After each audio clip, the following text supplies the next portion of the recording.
আসসালামু আলাইকুম।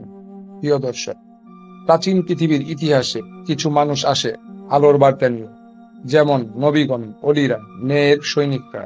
আবার কিছু মানুষ আসে অন্ধকারের চিহ্ন হয়ে, যারা নিজের অহংকারে আল্লাহর অস্তিত্ব অস্বীকার করে, মানবতাকে পদদলিত করে। আজ আমরা জানবো এমনই এক কাহিনী। ইতিহাস হলো সেই আয়না যেখানে মানবজাতি নিজেদের ভুল এবং সাফল্যের প্রতিচ্ছবি দেখতে পায়। পৃথিবীর বুক জুড়ে অসংখ্য সভ্যতা এসেছে, অসংখ্য জাতি পৃথিবী শাসন করেছে।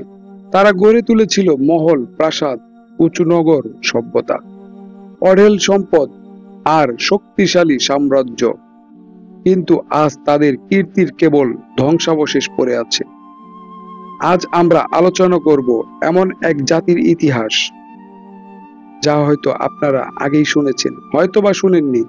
যদি না শুনে থাকেন তাহলে অবশ্যই সম্পূর্ণ ভিডিওটা মনোযোগ সহকারে শুনবেন ইনশাল্লাহ। যারা ছিল নূহ আলাইহিস সালাম এর পরবর্তী প্রথম বড় শক্তিশালী জাতি। তাদের শরীর ছিল দৈত্যাকৃতি, শক্তি ছিল পাহাড় সম, প্রাসাদ ছিল আকাশ ছোঁয়া। তারা মরুভূমির মাঝে গড়ে তুলেছিল এমন এক নগর যার সৌন্দর্য ও বিশালত্ব পৃথিবীতে আর দ্বিতীয়টি সৃষ্টি হয়নি। কুরআনে যাকে বলা হয়েছে ইরাম, যাদের স্তম্ভ আকাশ ছুঁয়ে গিয়েছিল। কিন্তু হায়, সেই জাতি আজ নেই। কোথায় গেল তাদের শক্তি? কোথায় গেল তাদের অট্টালিকা? কোথায় গেল তাদের অহংকার? মরুভূমির ধূলিকণায় চাপা পড়ে গেছে তাদের নাম। ইতিহাসের পাতায় রয়ে গেছে কেবল ধ্বংসের কাহিনী। আদ জাতি ছিল এমন এক সভ্যতা যারা আল্লাহর নিয়ামত ভোগ করত, কিন্তু আল্লাহকে ভুলে গিয়েছিল। তারা বলতো, আমাদের চেয়ে শক্তিশালী আর কে আছে? তারা মনে করত তাদের দেহের দৈর্ঘ্য, তাদের প্রাসাদ, তাদের অস্ত্র শস্ত্রই তাদেরকে অজেয় করেছে। তারা নবী হুদ আলাইহিস সালাম এর দাওয়াত অমান্য করলো, উপহাস করলো এবং বিদ্রূপ করলো। অবশেষে তাদের ইতিহাস হয়ে গেল একটি ভয়ঙ্কর সতর্কবার্তা। আল্লাহ তাদের উপর প্রেরণ করলেন এমন এক ঝড় যা 7 রাত 8 দিন অবিরাম প্রবাহিত হয়েছিল। সেই ঝড়ে উপড়ে পড়ল মানুষ, ধসে গেল নগর, নিশ্চিহ্ন হয়ে গেল তাদের সভ্যতা। প্রিয় দর্শক, আজ আমরা ধাপে ধাপে আলোচনা করব কে ছিল আদ জাতি, কেমন ছিল তাদের সভ্যতা, কি ছিল তাদের অপরাধ, কিভাবে তাদের উপর আল্লাহর শাস্তি নেমে এলো, এবং এই কাহিনী থেকে আজকের পৃথিবীর জন্য আমাদের কি শিক্ষা রয়েছে। চলুন তাহলে শুরু করি। ইতিহাসের পাতা থেকে তুলে ধরি আদ জাতির ইতিহাস। আদ জাতি ছিল আরব উপদ্বীপের অঞ্চলে, ইয়েমেন ও ওমানের মধ্যবর্তী অঞ্চলে আহকাব মরুভূমিতে। আহকাব অর্থ ঢেউ খেলানো বালুর পাহাড়। এখানেই তারা গড়ে তুলে তাদের সভ্যতা। কুরআনের ইঙ্গিত সূরা আহকাবে আল্লাহ বলেন, স্মরণ করো আদ জাতির হুদকে, যখন তিনি তার জাতিকে আহকাব অঞ্চলে সতর্ক করেছিলেন। সূরা আহকাব আয়াত 21।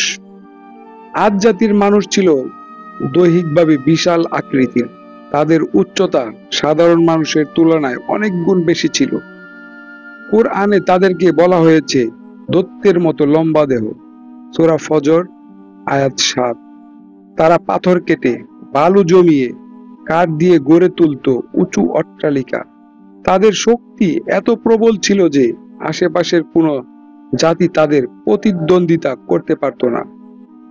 মরুভূমির মাঝে তারা তৈরি করেছিল বাগান, খাল, নদী ও শস্যভূমি। তাদের অর্থনীতি নির্ভর করত কৃষি, খেজুর উৎপাদন ও বাণিজ্যের উপর। তারা গড়ে তুলেছিল ইরাম শহর, যা ছিল সুবিশাল প্রাসাদে ভরা নগর। কুরআনে বলা হয়েছে ইরাম নগরী, যার সমকক্ষ কোনো নগর পৃথিবীতে সৃষ্টি হয়নি। সূরা ফজর আয়াত 7 থেকে 8। ইতিহাসবিদরা বলেন তাদের প্রাসাদে ছিল সোনার কারুকাজ, বাগানে ছিল ঝর্ণা, আর আকাশ ছোঁয়া স্তম্ভ দিয়ে সাজানো ছিল নগর। প্রত্নতত্ত্ববিদদের মতে ওমানের মরুভূমিতে পাওয়া যায় ইরাম নগরীর ধ্বংসাবশেষ, যাকে বলা হয় Uber, the lost city of Arabia. আদ জাতি ছিল ভোগবিলাসী, অহংকারী এবং মূর্তি পূজারী। তারা নিজেদের শক্তিকে আল্লাহর চেয়ে বড় মনে করত। তারা বিভিন্ন দেবতার উপাসনা করত এবং বলতো, আমাদের চেয়ে শক্তিশালী আর কে আছে? সূরা ফুসসিলাত আয়াত 15। তারা দুর্বল ও গরিবদের অবজ্ঞা করত, ক্ষমতার দম্ভে মানুষের অধিকার হরণ করত। আল্লাহ তাদেরকে পথ দেখানোর জন্য পাঠালেন নবী হুদ আলাইহিস সালামকে। তিনি ছিলেন নূহ আলাইহিস সালাম এর বংশধর। হুদ আলাইহিস সালাম তাদেরকে বললেন, হে আমার জাতি, তোমরা আল্লাহর ইবাদত করো, তিনি ছাড়া তোমাদের কোনো ইলাহ নেই। তোমরা কি ভয় করবে না? সূরা আরাফ আয়াত 65। তিনি তাদেরকে সতর্ক করলেন, যদি তারা অবাধ্যতা না ছাড়ে তবে আল্লাহর গজব আসবে। কিন্তু তারা বিদ্রূপ করে বলল, হে হুদ, তুমি তো আমাদের মতোই একজন মানুষ, তুমি কি আমাদেরকে আমাদের দেবতাদের ছেড়ে দিতে বলছো? আমরা বিশ্বাস করি না। সূরা হুদ আয়াত 53। হুদ আলাইহিস সালাম বছরের পর বছর তাদেরকে বোঝাতে থাকলেন। তিনি বললেন, আমি তোমাদের কোনো পারিশ্রমিক চাই না, আমার পুরস্কার কেবল আল্লাহর কাছে। তিনি বারবার স্মরণ করিয়ে দিলেন, তোমরা সেই আল্লাহকে ভয় করো, যিনি তোমাদের দিয়েছেন সম্পদ, সন্তান, প্রাসাদ ও বাগান। কিন্তু তারা অহংকারে বলল, আমরা ধ্বংস হব না, আমাদের শক্তির কাছে কেউ কিছু করতে পারবে না। অবাধ্যতার পরিণতিতে আল্লাহ তাদের ভূমি থেকে বৃষ্টি বন্ধ করে দিলেন। বছরের পর বছর মেঘ আসতো না, খরা দেখা দিল, খেজুর গাছ শুকিয়ে গেল, ফসল নষ্ট হলো, পশু পাখি মারা গেল, মানুষ পানির জন্য হাহাকার করলো। তবুও তারা হুদ আলাইহিস সালামের কাছে ফিরে এলো না। একদিন আকাশে দেখা দিল এক বিশাল কালো মেঘ। তারা আনন্দে চিৎকার করে উঠল, এই তো মেঘ এসেছে, এতে প্রচুর বৃষ্টি হবে। কিন্তু হুদ আলাইহিস সালাম বললেন, এটা সেই মেঘ নয় যেটা তোমরা ভাবছো, বরং এটা আল্লাহর গজব, ঝড় ও ধ্বংস। সেই মেঘ থেকে নামলো এক প্রচন্ড ঝড়। কুরআনে বর্ণিত হয়েছে, আল্লাহ তাদের উপর 7 রাত 8 দিন অবিরাম ভয়ঙ্কর ঝড় প্রবাহিত করলেন। সূরা হাক্কা আয়াত 7। বাতাস এত শক্তিশালী ছিল যে বিশাল দেহের মানুষগুলো গাছের মতো উপড়ে গিয়ে মাটিতে পড়ে থাকত। প্রাসাদ ধসে পড়ল, শহর নিশ্চিহ্ন হয়ে গেল। আনন্দের ইরাম নগরী মুহূর্তেই মরুভূমির বালুর নিচে চাপা পড়ে গেল। আল্লাহর গজবে ধ্বংস হলো এক সময়ের শক্তিশালী জাতি। অনেক গবেষক মনে করেন আরবের উবার নগরী ছিল ইরাম। স্যাটেলাইট ছবিতে দেখা গেছে মরুভূমির নিচে চাপা পড়া রাস্তা ও স্থাপত্য। কুরআনে যা বর্ণিত হয়েছে, আধুনিক প্রত্নতত্ত্ব আজ তার প্রমাণ তুলে ধরেছে। এই আবিষ্কার প্রমাণ করে আদ জাতি সত্যি ইতিহাসে ছিল এবং তাদের ধ্বংস হয়েছিল কুরআনের বর্ণিত উপায়ে। এই ঘটনা থেকে আমরা এই শিক্ষাই পাই, কোন সভ্যতা যতই শক্তিশালী হোক না কেন, যদি তারা আল্লাহর অবাধ্য হয়, তাদের ধ্বংস অনিবার্য। অহংকার, শিরক ও অবিচার একটি জাতিকে ধ্বংস করে দেয়। হুদ আলাইহিস সালাম এর দাওয়াত আমাদের শেখায়, আল্লাহর ইবাদত ছাড়া মানুষ নিরাপদ নয়।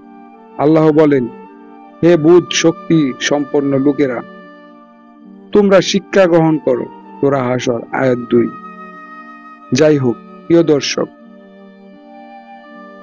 আদ জাতির কাহিনী কেবল একটি ইতিহাস নয়, বরং একটি শিক্ষা। আজকের আধুনিক দুনিয়াও প্রযুক্তি, অস্ত্রশস্ত্র ও সভ্যতার অহংকারে ডুবে গেছে, কিন্তু আল্লাহর শক্তির সামনে সবই তুচ্ছ। আসুন আমরা নিজেদের সংশোধন করি, আল্লাহর প্রতি অনুগত হই, রাসূলের দাওয়াত গ্রহণ করি। যদি এই ভিডিওটি আপনার ভালো লেগে থাকে তবে লাইক, কমেন্ট ও শেয়ার করুন। আর ইসলামী ইতিহাস ভিত্তিক আরো ভিডিও পেতে চ্যানেলটি সাবস্ক্রাইব করুন। আল্লাহ আমাদের সবাইকে হেদায়েত দান করুন। আসসালামু আলাইকুম।